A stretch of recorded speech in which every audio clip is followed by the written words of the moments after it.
All right, so Unit 8, we're going to talk about function notation, domain, and range. And the big premise of this unit is to discuss what a function is. So I want you to think about the following scenario. All right, you got your smartphone over here in red. Okay, you got your number pad, which, if I remember correctly, I don't even know. Does it go like this still? Something like that, right? I don't know. Would you use this phone if sometimes when you hit 9, sometimes it was a 9, but other times it brought you to Facebook?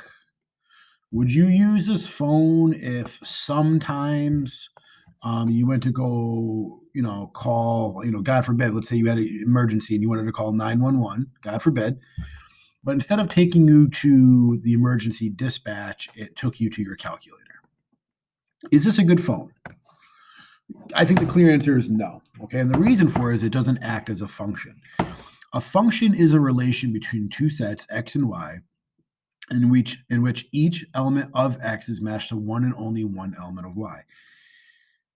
Let's break that down to student language.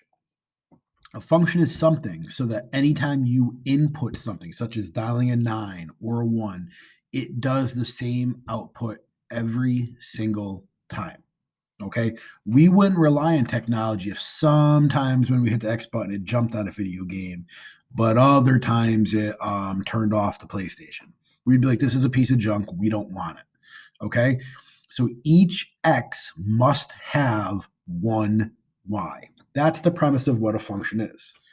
So the set X is called the domain. Sometimes I'll call it the input or the independent. The values in Y that get mapped to it are called the range, sometimes called the output or the dependent variable. In terms of X and Y, and this is what's super important, each X, wrong one. Let me not erase it. Let me highlight it. Each X value can only have one Y value. That is super, super, super, super important. However, having the same Y value for multiple X values is okay. Okay. So each X must go to one Y, but a ton of X's can go to one Y as well. But remember that having the same Y value for multiple X values is also okay.